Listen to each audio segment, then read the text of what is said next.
જે ક્લાસ 1 અધિકારીઓ દ્વારા ગઈકાલે કમિશનર સાહેબને પરિપત્ર આપવામાં આવ્યો અને ત્યારબાદ તેઓ માસ સીએલ પર ઉતર્યા છે. આ સમગ્ર વિષય અમને મીડિયા દ્વારા માહિતી મળી છે. આ વિષય જાણવામાં આવ્યો છે. તે પછી ઇલેક્ટ્રોનિક મીડિયા હોય કે પ્રિન્ટ મીડિયા, તેના થકી અમને માહિતી મળી.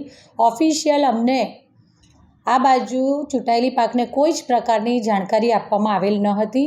મીડિયા દ્વારા જાણ થતાં આજરોજ અમને જ્યારે આ માહિતી મળી છે ત્યારે હું બધા જ અધિકારીઓને જો કોઈ પ્રોબ્લેમ હોય તો તેમના દ્વારા અમને જાણ કરવામાં આવી હોય તો ચોક્કસ વહીવટી પાંખ અને ચૂંટાયેલી પાંખ સાથે બેસી અને જે તે પ્રશ્ન, એમનો જે પણ પ્રશ્ન હોય એનું નિરાકરણ લાવવાની સૌ સાથે મળીને કોશિશ પણ કરીએ.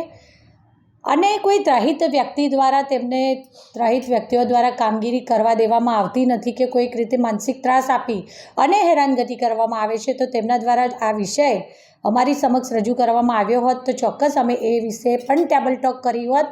પરંતુ જ્યારે સમગ્ર શહેરના નાગરિકોને અગવડ પડે અને આવી પરિસ્થિતિનું નિર્માણ થાય તેના કરતાં આપણે સૌ બેસીને સાથે આનું નિરાકરણ લાવી શકીએ છીએ. કેમ કે નાગરિકોના જે પણ વિષયો છે જે લઈને એ લોકો ઓફિસમાં આવતા હોય ત્યારે આપણે ઓફિસમાં બધા જ હાજર ન હોય એવી પરિસ્થિતિ ક્યારેય ન થવી જોઈએ. હું મારા બધા જ વીએમસીના બધા જ અધિકારીઓને, પછી તે ક્લાસ 1 ઓફિસર્સ છે કે હમણાં આપ દ્વારા જાણકારી મળી તેવી રીતે કે ક્લાર્ક હોય કે પટાવાળા સુધીના બધા જ આજે માસ સીએલ પર છે તો હું એ બધાને અપીલ કરું છું કે આપણે વડોદરા શહેરના નાગરિકોના હિતને ધ્યાનમાં રાખીને આપણે આપણા કામ પર પાછા ફરીએ અને તમારા જે પ્રશ્નો છે એનું ચોક્કસ ચૂંટાયેલી પાંખ અને વહીવટી પાંખ સાથે મળી બેસી અને નિરાકરણ લાવવાનો પ્રયત્ન કરીશું.